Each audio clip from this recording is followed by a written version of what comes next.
అతడు ఓ సీనియర్ చెత్త journalist. TV5 ఛానల్లో కీలకమైన స్థానంలో ఉన్నాడు. ఫక్తు టీడీపీ పార్టీకి అనుకూలంగా మాట్లాడుతుంటాడు. పైగా కొన్నిసార్లు హద్దులు కూడా దాటుతుంటాడు. అప్పట్లో ఈయనపై ఏపీలో రాజధాని భూములకు సంబంధించి ప్రభుత్వం నుంచి కౌలు తీసుకున్నాడు అని ఆరోపణలు వినిపించాయి. అయితే ఈ బడా జర్నలిస్టు గురించి ఇప్పుడు తాజాగా ఒక వార్త మీడియా సర్కిల్లో విస్తృతంగా ప్రచారంలో ఉంది.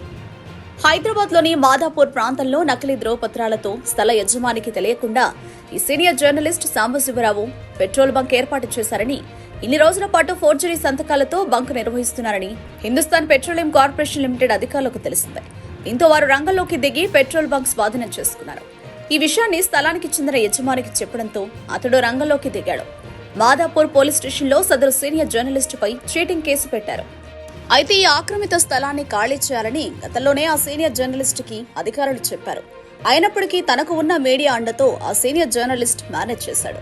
మాదాపూర్లో అత్యంత ఖరీదైన ప్రాంతంలో, అది కూడా స్థల యజమానికి తెలియకుండా నకిలీ ధ్రువపత్రాలతో ఇన్ని రోజుల పాటు పెట్రోల్ బంక్ నిర్వహించాడు.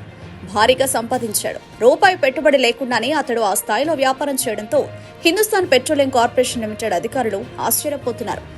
పెట్రోల్ బంక్ ఏర్పాటుకు సంబంధించి ప్రతి విషయాన్ని కులంకషంగా పరిశీలించే హిందుస్థాన్ పెట్రోలియం కార్పొరేషన్ లిమిటెడ్ అధికారులు ఈ విషయాన్ని ఎందుకు పట్టించుకోలేదు అనే విమర్శలు వ్యక్తమవుతున్నాయి.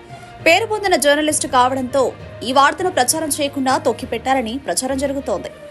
సోషల్ మీడియాలో మాత్రం తెగ చెక్కలు కొడుతోంది. అయితే టీవీ5 సాంబశివరావు తనకున్న రాజకీయ పలుకుబడితో హిందుస్థాన్ పెట్రోలియం కార్పొరేషన్ లిమిటెడ్ అధికారులను ఉరిడి కొట్టించారని తెలుస్తోంది. సంవత్సరాల పాటు పెట్రోల్ బంక్ నిర్వహించి భారీగా వెనకేసుకున్నారని తెలుస్తోంది. హిందుస్థాన్ పెట్రోలియం కార్పొరేషన్ లిమిటెడ్ అధికారులు పెట్రోల్ బంకును సీజ్ చేసిన నేపథ్యంలో జర్నలిస్టు టీవీ5 సాంబ రంగంలోకి దిగి తాను అనుకూలంగా మాట్లాడే పార్టీ పెద్దలను కలిసి ఈ సమస్యను పరిష్కరించాలని కోరినట్లు తెలుస్తోంది. మరి ఆ పార్టీ నాయకులు ఈ టీవీ5 సాంబ చెప్పినట్లు సహాయం చేస్తారా? పెట్రోల్ బంక్ తిరిగి ప్రారంభమవుతుందా? అప్పుడు ఆ స్థల యజమాని ఏం చేస్తాడు? కాలం గడిస్తే తప్ప ఈ ప్రశ్నలకు సమాధానం లభించదు.